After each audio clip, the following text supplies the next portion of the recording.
नमस्कार, स्वागत है आपके अपने YouTube channel SC by science classes में और मैं हूँ राम मूर्ति। दोस्तों, जैसा कि आपको पता है कि हम लोग एक नए सीरीज़ पर काम कर रहे हैं और जिसके अंतर्गत हम लोग रेलवे में पूछे गए तमाम प्रीवियस ईयर क्वेश्चंस का सलूशन कर रहे हैं विथ एक्सप्लेनेशन। तो हम उसी सीरीज़ को जारी रखेंगे और आज देखेंगे नए नए प्रश्न के बारे में।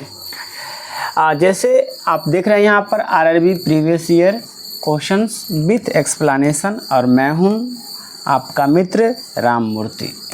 और शुरू करते हैं बिना देरी के अपने इस पाठशाला को। और आज जो अपना टॉपिक है वो है विद्युत परिपथ। क्या है? विद्युत परिपथ यानी इलेक्ट्रिक सर्किट से संबंधित, और ये है रेलवे प्रीवियस ईयर क्वेश्चंस। क्या है ये? Railway previous year questions. चलिए सबसे पहले पहला प्रश्न देखते हैं। देखिए, यहाँ कहा गया है कि चित्र है, इस चित्र को देखिए। यहाँ पर आप चित्र को देख रहे होंगे, ये जो चित्र है कहता है कि चित्र में दिखाए गए चिन्ह का विद्युत परिपथ के संदर्भ में क्या कहते हैं। इसको विद्युत परिपथ के संदर्भ में क्या कहते हैं? तो सबसे पहले हम लोग भिन्न भिन्न प्रकार के जो चित्र होते हैं विद्युत परिपथ में उसके बारे में जान लेते हैं, तब तो आप ऑटोमेटिक बता देंगे कि आखिर ये है क्या। तो देखिए, इतने सारे चित्र हैं आपके सामने में और नीचे भी होगा, देख रहे हैं, और नीचे भी है। तो देखिए, ये चित्र है, इसके भी याद रखना पड़ेगा। ये देखिए, ये जो होता है ये सेल का सिंबल है।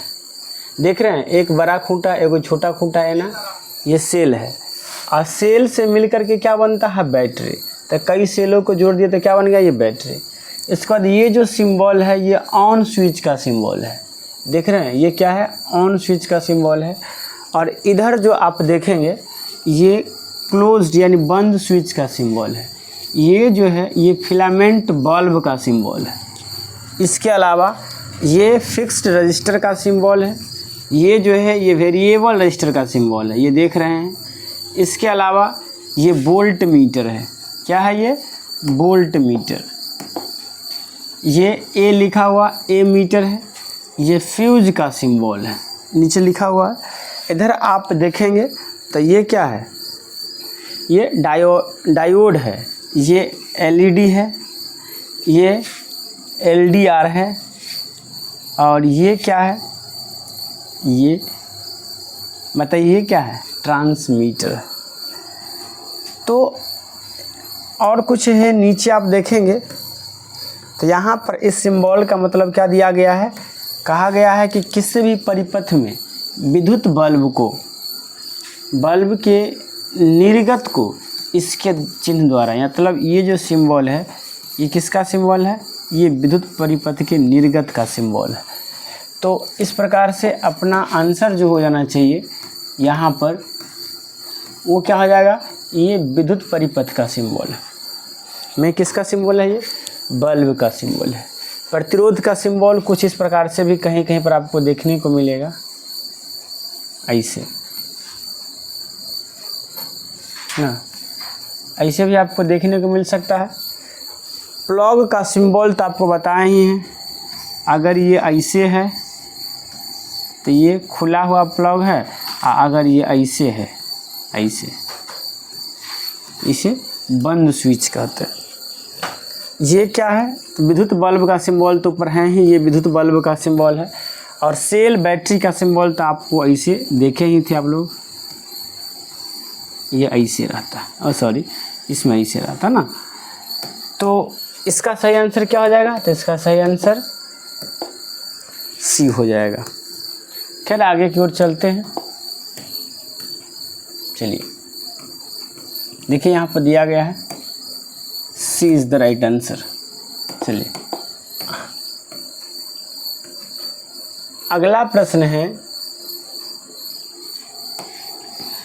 प्रश्न कह रहा है कि जब एक परिपथ में कोई प्रतिरोध श्रृंखला में जुड़े हुए होते हैं तो करंट का मान। तो देखिए, जब श्रृंखला में यानी श्रेणी क्रम में जब जुड़ते हैं तो एक प्रतिरोध में जब कोई प्रतिरोध, जब एक परिपथ में कई प्रतिरोध श्रृंखला में जुड़े होते हैं, अब इसमें कौन सा श्रृंखला है ये नहीं कहा गया है, जुड़े होते हैं, तो करंट का मान बढ़ता है, करंट का मान कम होता है, आधा हो जाता है या एक ही रहता है। तो भाई साहब जैसे मानकर चले यहाँ से करंट गया, यहाँ पर परिपथ में किसको जोड़े, ऐसे जोड़ दिए,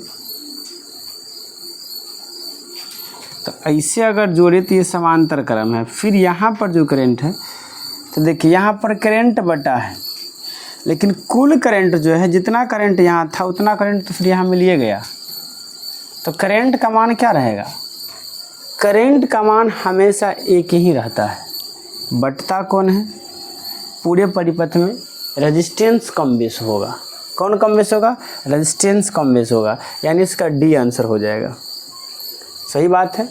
परिपथ के श्रृंखला में याद रखेंगे इस बात को, रजिस्टर को, प्रतिरोध को जब श्रृंखला क्रम में जोड़ते हैं तो उसमें उसका प्रतिरोध घटता है या बढ़ता है, यानी और श्रृंखला में भी जब श्रेणी क्रम में जोड़ेंगे, किस क्रम में, श्रेणी क्रम में जोड़ेंगे, श्रेणी क्रम में, तब प्रतिरोध बढ़ेगा। कौन बढ़ेगा, प्रतिरोध बढ़ता है, प्रतिरोध क्या होता है, बढ़ता है। ये बात शायद हम पिछले क्लास में बताए थे। और जब इसी को हम लोग समांतर क्रम में जोड़ देते हैं, किस क्रम में, समांतर क्रम में, तब यहाँ से क्या होता है, प्रतिरोध घटता है, प्रतिरोध घट जाता है, या प्रतिरोध क्या होता है, प्रतिरोध घटता है। समझे बात को। तो श्रेणी क्रम में प्रतिरोध बढ़ता है और समांतर क्रम में प्रतिरोध घटता है, लेकिन करंट ना तो घटता है ना बढ़ता है, वोल्टेज ना तो घटता है ना ही बढ़ता है। तो यहाँ पर देखिए कहा गया है कि जब एक परिपथ में कई प्रतिरोध श्रेणी क्रम में यानी सीरीज में जुड़े हो तो परिपथ में विद्युत धारा का मान एक समान और प्रतिरोधों की सिरे का विभवांतर भिन्न भिन्न होता है। सही बात है। जबकि समांतर क्रम में यानी पैरेलल में जुड़े हो तो प्रतिरोधों में धारा का मान भिन्न भिन्न व विभवांतर एक समान होते हैं ना। जब समांतर क्रम में जोड़ते हैं तो धारा अलग अलग हो जाता है, लेकिन विभवांतर सेम होता है, लेकिन मान किसका घटता बढ़ता है, प्रतिरोध का। चलिए आगे की ओर चलते हैं और यहाँ पर देखिए क्या कहा गया है। कहता है कि एक विद्युत धारा का एक सतत और बंद मार्ग क्या कहलाता है। क्या वो मार्ग कहलाता है, मेष कहलाता है, लूप कहलाता है, या विद्युत परिपथ कहलाता है। तो इसका सही जवाब हो जाएगा विद्युत परिपथ। क्या कहलाता है, विद्युत परिपथ। विद्युत धारा का सतत और बंद मार्ग को विद्युत परिपथ कहते हैं। विद्युत परिपथ में सेल, स्विच, रजिस्टर, डायोड, बहुत चीज़ लगे होते हैं। तो इसका सही आंसर क्या हो जाएगा, बी हो जाएगा। अब देखिए यहाँ पर दिया गया है, उसी बात को बहुत स्पष्ट तरह से लिख दिया है कि जो विद्युत परिपथ का एक सतत एवं बंद मार्ग विद्युत धारा का एक सतत और बंद मार्ग विद्युत परिपथ कहलाता है। B is the right answer. आगे की ओर चलते हैं और देखिए ये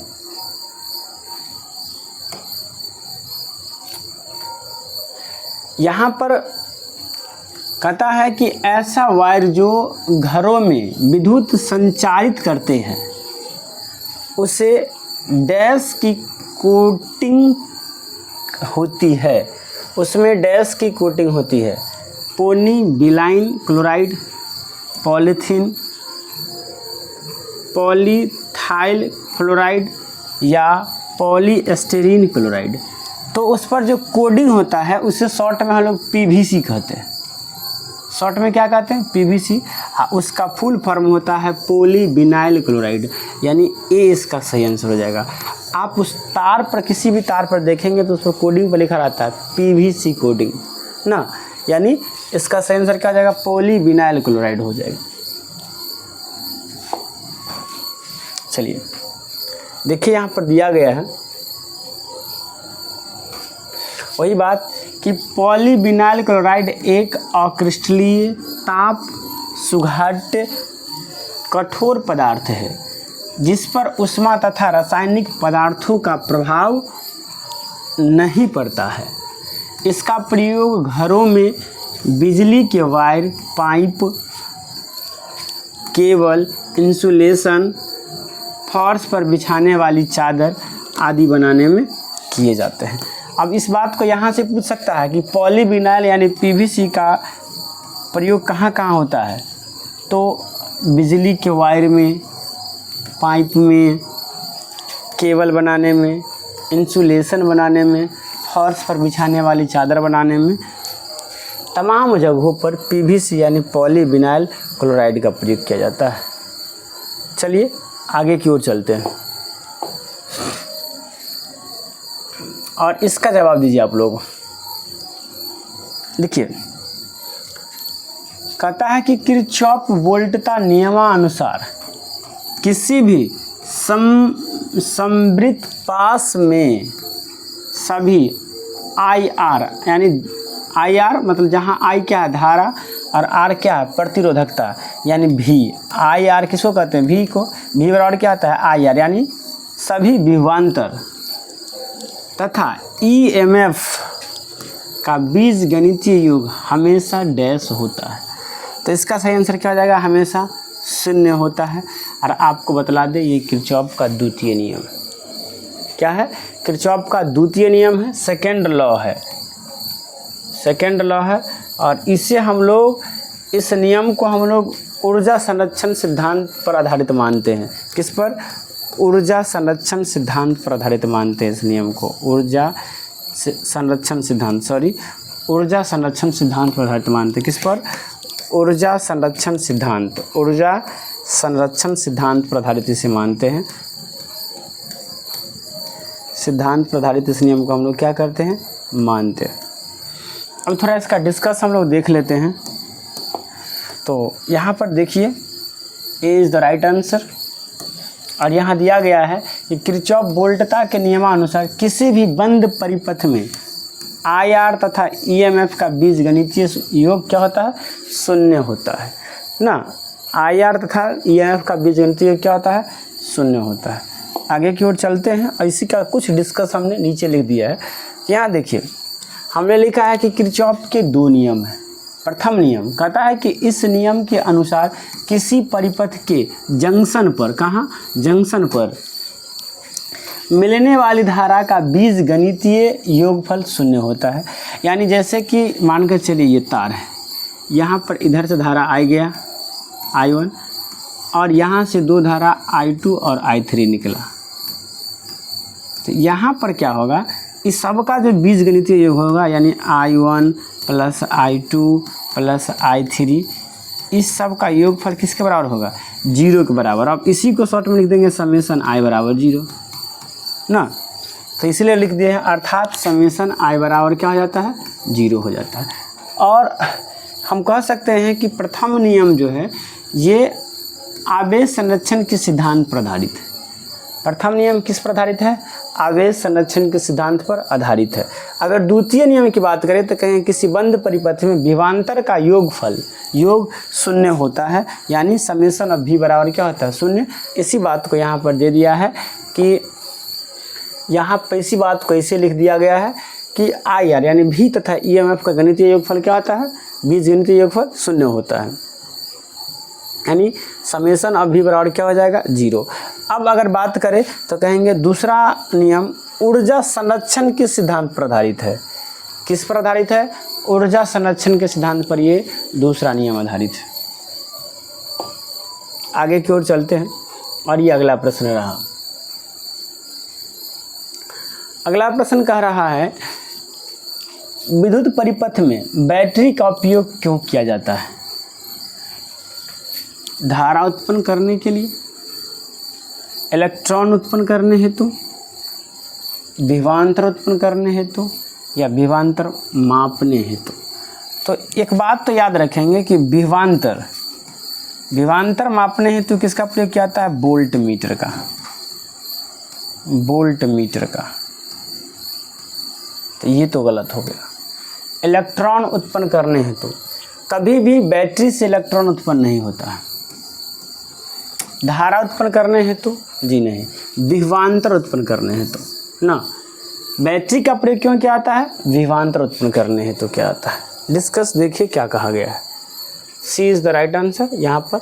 और देख सकते हैं आप, कहा गया है कि विद्युत सेल से रासायनिक ऊर्जा का रूपांतरण विद्युत ऊर्जा में होता है तथा यह परिपथ में विद्युत धारा का प्रवाह लगातार बनाए रखने के लिए विद्युत वाहक बल इलेक्ट्रोमोटिव फोर्स उत्पन्न करती है ना। अर्थात विद्युत परिपथ में दो बिंदुओं के बीच विभवांतर उत्पन्न करती है। क्या उत्पन्न करती है? विभवांतर उत्पन्न करती है। इस प्रकार विद्युत बैटरी विद्युत ऊर्जा का स्रोत है। विद्युत बैटरी किसका स्रोत है? विद्युत ऊर्जा का स्रोत है, जो किसी परिपथ में आवेश के प्रवाह के लिए आवश्यक ऊर्जा प्रदान करता है। ये इलेक्ट्रॉन को उत्पन्न नहीं करता है, बल्कि इलेक्ट्रॉन के प्रवाह के लिए ऊर्जा उत्पन्न करती है, यानी इलेक्ट्रॉन के प्रवाह के लिए ये ऊर्जा प्रदान करती है। समझ गए बात को? तो इसका आंसर क्या हो जाएगा? सी इज़ द राइट आंसर। आगे की ओर चलते हैं और अगला प्रश्न देखिए। इसमें से कौन परिपथ का एक क्रियाशील घटक है? क्या ये ट्रांजिस्टर है? क्या ये धारित्र है?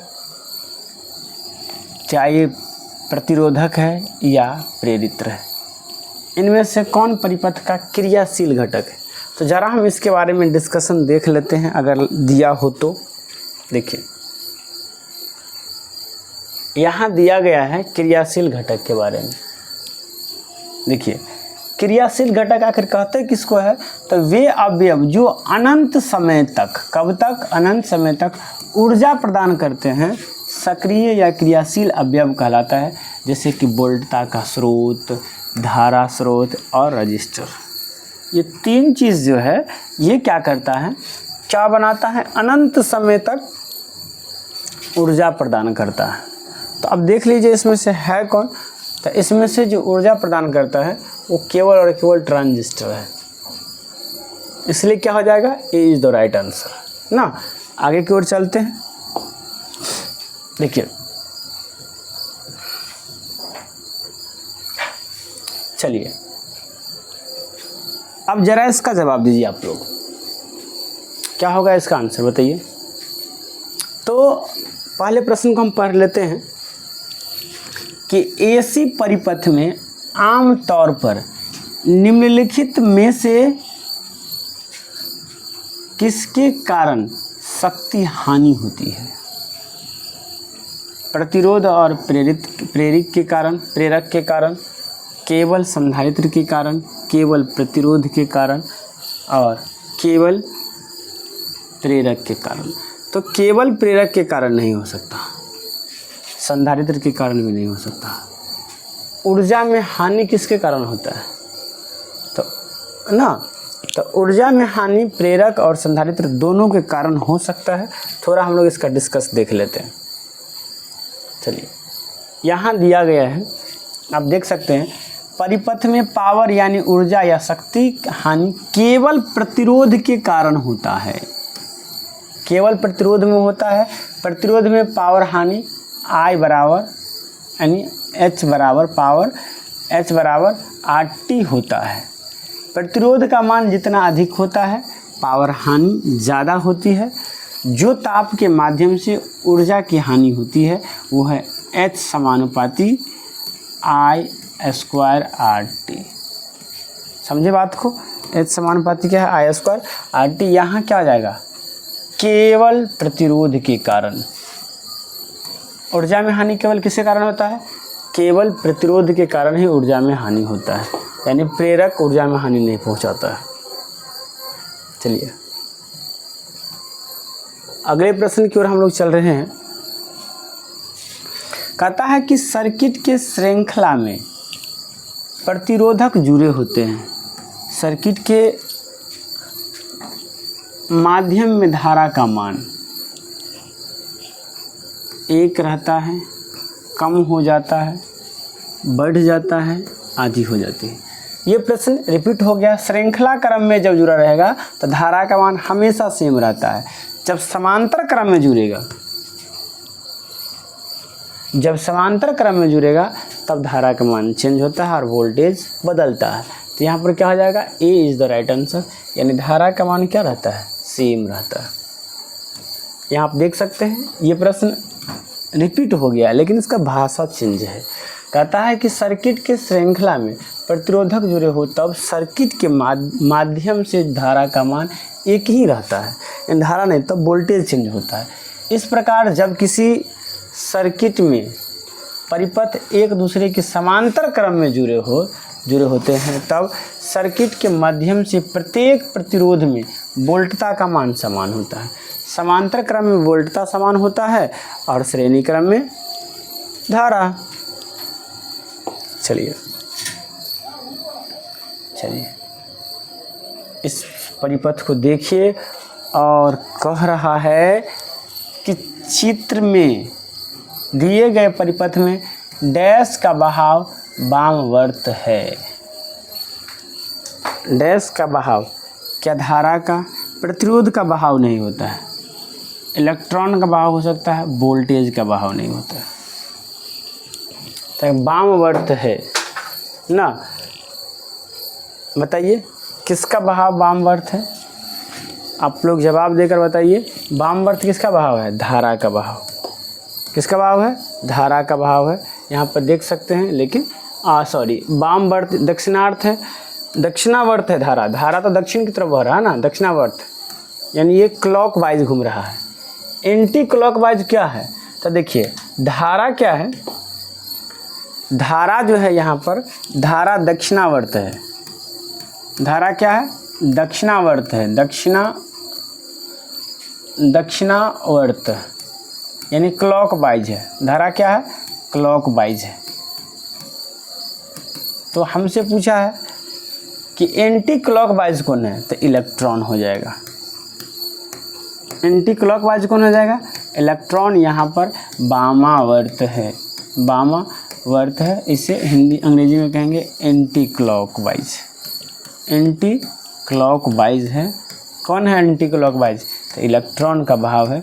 D is the right answer ना। चलिए यहाँ पर डिस्कस भी आपको देखने को मिल सकता है। आप देख सकते हैं, कहता है कि विद्युत आवेश के प्रवाह की दर को विद्युत धारा कहते हैं। परंपरागत रूप से विद्युत परिपथ में विद्युत धारा का प्रवाह इलेक्ट्रॉन के प्रवाह के विपरीत दिशा में होती है, अर्थात विद्युत धारा की प्रवाह की दिशा इलेक्ट्रॉन के प्रवाह के वामावर्त दिशा में होती है। वामावर्त दिशा में होती है। दिए गए परिपथ में इलेक्ट्रॉन का प्रवाह वामावर्त होता है, यानी इधर की ओर धारा बह रही है तो इधर की ओर इलेक्ट्रॉन बहेगी ना। चलिए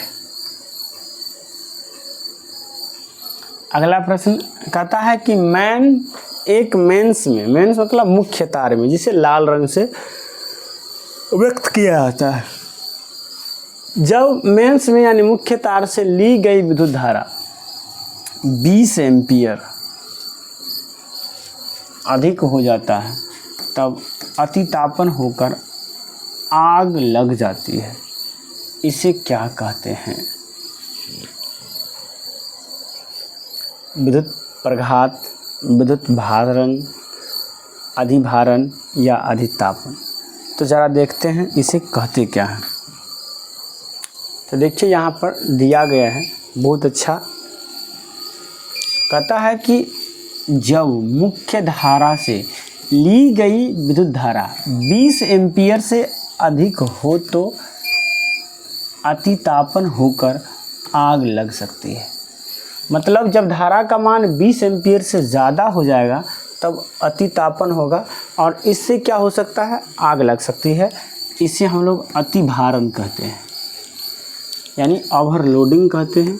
जब किसी विद्युत परिपथ में एक ही सॉकेट में कई युक्तियाँ जैसे कि विद्युत बल्ब, विद्युत मोटर इत्यादि को जोड़ दिया जाता है तो इस परिपथ में अतिभारण होने के कारण, अतिभारण होना कहते हैं, इससे परिपथ में उच्च विद्युत धारा बहती है और जब विद्युत धारा का मान सुरक्षा सीमा से अधिक हो जाता है तब मुख्य तार यानी मेंस तार गर्म हो जाते हैं तथा घरेलू उपकरण गर्म होकर जल जाते हैं। यानी जब आप एक ही तार से बहुत चीज़ जोड़ दीजिएगा तो उस तार पर लोड बढ़ जाएगा, यानी वो गर्म होने लगेगा, यानी वो उसका अतितापन होने लगेगा। और अतितापन होने के कारण क्या होगा, उससे जो भी इंस्ट्रूमेंट, जो भी घरेलू यंत्र जुड़े हैं वो जल सकता है और इस प्रक्रिया को हम लोग अतिभारण ओवरलोडिंग कहते हैं। चलिए, तो उसे क्या कहेंगे, ऊपर ही था भाई ऊपर ही था, इसे क्या कहते हैं, तो इसे हम लोग कहते हैं अतिभारण। क्या कहते हैं, अतिभारण। कहाँ है अधिभारण, सी इज द राइट आंसर। चलिए, ये पूछा गया था आरआरबी ग्रुप डी 2015 में। चलिए, इसका जवाब दीजिए। ये दो बार प्रश्न पूछे गए हैं ग्रुप डी के फर्स्ट शिफ्ट में और ग्रुप डी के थर्ड शिफ्ट में भी। कहता है डैश परिपथ में विद्युत प्रवाहित होने के केवल एक मार्ग होता है। डैश परिपथ में, किस परिपथ में विद्युत धारा प्रवाहित होने के केवल एक मार्ग होता है। तो समांतर क्रम में जब जोड़ देंगे ना का मान के चलिए, इस समांतर क्रम जुड़ल है, एना का जोड़ दिए तो यहाँ पर दूगो है, एगो रास्ता ई है, एगो रास्ता ई है। चालक में नहीं, पूर्ण में नहीं, किस परिपथ में, तो श्रेणी परिपथ में। श्रेणी परिपथ में जैसे इसे है, कई गो रास्ता है गमन करने का, देखिए एक गो डायरेक्ट है ना, तो इसीलिए यहाँ क्या हो जाएगा, श्रेणी परिपथ। सी इज़ द राइट आंसर। आगे की ओर चलते हैं, इसका डिस्कस तो यहाँ पर दिया ही होगा, देख सकते हैं आप, सी आंसर है। और यहाँ कहा गया है कि श्रेणी क्रम परिपथ में केवल एक पाथ होता है जिसमें विद्युत धारा प्रवाहित होती है। श्रेणी क्रम परिपथ के किसी बिंदु को खोलने या तोड़ने पर पूरा परिपथ खुल जाता है, यानी पूरा सर्किट खुल जाता है या टूट जाता है। ऐसे में सभी प्रतिरोधों का तुल्य प्रतिरोध सभी प्रतिरोधों के जोड़ के बराबर होते हैं, अर्थात R बराबर R1 plus R2 plus R3 dot ना। ये किस में होता है, तो ये श्रेणी में। और पूछ दे आपसे समांतर क्रम में, समांतर क्रम में जब आपसे पूछ दे तब क्या कहेंगे, समांतर क्रम में क्या हो जाएगा, तो 1/R बराबर 1/R1 जोड़ 1/R2 जोड़ 1/R3 जोड़ डॉट ना, ऐसा होता है। चलिए आगे की ओर चलते हैं हम लोग। चलिए, यहाँ बहुत अच्छी बात है, कहता है कि एक विद्युत परिपथ आलेख में सेल के चिन्ह में एक लंबी और एक छोटी रेखा होती है। लंबी रेखा इसका डैश टर्मिनल को दर्शाता है। तो सबसे पहले हम लोग देख लेते हैं कि ये आखिर सेल का सिंबल कैसा होता है। तो आपको पता है सेल का सिंबल बताए थे कुछ ऐसा, इस प्रकार से। जब सर्किट पहला ही क्वेश्चन में सर्किट आया था तो इस प्रकार से था। हमसे पूछा गया कि ये जो लंबी रेखा है वो किसको दर्शाता है, छोटी वाली रेखा किसको दर्शाता है। तो याद रखेंगे, लंबी रेखा जो है ये धनात्मक टर्मिनल को दर्शाता है और छोटी वाली रेखा ऋणात्मक टर्मिनल को, यानी अपना सही आंसर क्या हो जाएगा, धनात्मक टर्मिनल को दर्शाता है। B is the right answer. आगे की ओर चलते हैं। यहाँ बी दिया गया है और यहाँ प्रदर्शित भी किया गया है, देख सकते हैं आप। यहाँ पर ये जो बड़ा वाला टर्मिनल है इसे पॉजिटिव माना गया है और छोटा वाला को नेगेटिव यहाँ दिया गया है। विद्युत परिपथ आलेख में सेल के चिन्ह में लंबी रेखा सेल के धनात्मक टर्मिनल तथा छोटी रेखा सेल के ऋणात्मक टर्मिनल को दर्शाता है। यहाँ पर सेल का चिन्ह भी है। चलिए आगे की ओर चलते हैं और ये अपना अगला सवाल कहता है कि विभिन्न विद्युत परिपथ के सुरक्षित उपकरणों में से विद्युत धारा के तापीय प्रभाव पर आधारित उपकरण क्या कहलाता है? विद्युत धारा के तापीय आधार पर आधारित उपकरण क्या कहलाता है? ये विद्युत फ्यूज है भाई साहब। ये विद्युत फ्यूज जो है ये विद्युत धारा के तापीय प्रभाव पर आधारित होता है। इसका गलनांक बहुत कम होता है। जैसे ही ताप बढ़ता है ये उड़ जाता है और बाद में सब उपकरण क्या हो जाता है? सुरक्षित हो जाता है।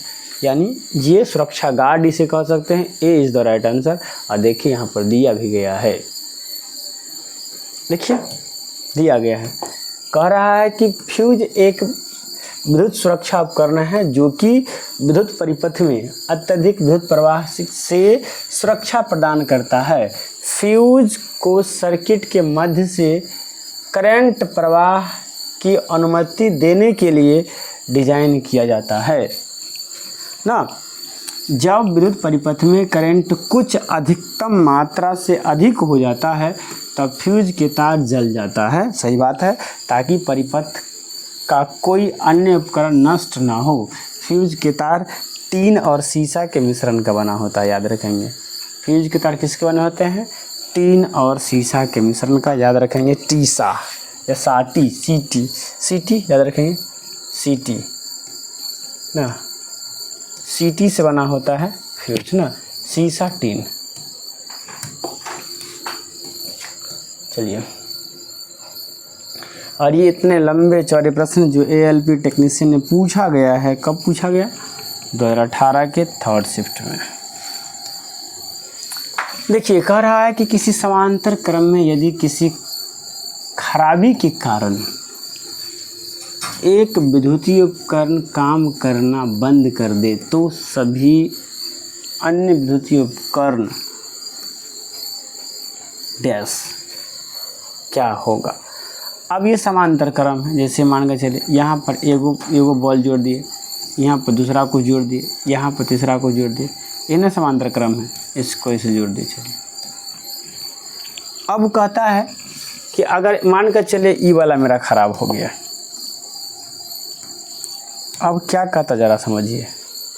तो हमसे पूछा गया है तो अन्य उपकरण दोगुने क्षमता से कार्य करने लगेंगे, कार्य नहीं करेंगे। कार्य कैसे नहीं करेंगे भैया? श्रेणी क्रम में रहता तो नहीं कार्य करता, लेकिन कार्य करेंगे। आगे देखते हैं। सामान्य रूप से कार्य करते रहेंगे, अपनी आधी क्षमता से कार्य करेंगे। आधी क्षमता से काहे कार्य करेंगे? ये सामान्य रूप से ही कार्य करते रहेंगे, उस पर कोई प्रभाव नहीं पड़ने वाला। चलिए सही है, सी इज़ द राइट आंसर। सामान्य रूप से कार्य करते रहेंगे क्योंकि उसका रास्ता ही अलग था और इसका रास्ता अलग होता है। कहता है किसी समांतर विद्युत परिपथ में लगे सभी विद्युतीय उपकरण यानी क्या प्रतिरोधों के एक सिरे के साथ तथा दूसरे ओर एक साथ जुड़े होते हैं। और इसमें क्या होता है, एगो खराब हो तो दूसरा को उससे कोई मतलब नहीं होता है। चलिए अगला प्रश्न बताइए, ये किसका सिंबल है? आप पहला प्रश्न जब देखे होंगे तो आपको मिला होगा, इससे भेंट हुआ होगा। और आप बताइए कौन है, कौन है ये भाई? इधर कौन है भाई? कौन है बताइए। तो जैसे बीच में अगर भी देखे तो ये वोल्ट मीटर है। आप बीच में अगर ए देखते तो ये होता है एम मीटर। वोल्ट मीटर का काम क्या होता है? छोरों के बीच में, दो छोरों के बीच में विभवांतर को मापना। तो कहता है कि डैश प्रतिनिधित्व करता है किसको? वोल्ट मीटर को। और ये किसको प्रतिनिधित्व करेगा? आम मीटर को ना। तो ये क्या हो जाएगा? एक वोल्ट मीटर है। चलिए तो दोस्तों कैसा लगा आपको हमारा ये वीडियो कमेंट करके बतलाइएगा। अगर अच्छा लगा है तो एक लाइक तो बनता ही बनता है। साथ ही साथ यदि आप हमारे चैनल पर नए हैं तो इसे सब्सक्राइब करके बेल आइकन को दबा दीजिए, क्योंकि हमने ठाना है पूरा रेलवे का प्रीवियस ईयर सॉल्व कराना है। और इसके लिए आप जुड़े रहिए हमारे और आपके अपने चैनल SGY साइंस क्लासेस से। चलिए मिलते हैं नेक्स्ट वीडियो में। आज के लिए इतना ही। जय हिंद, जय भारत।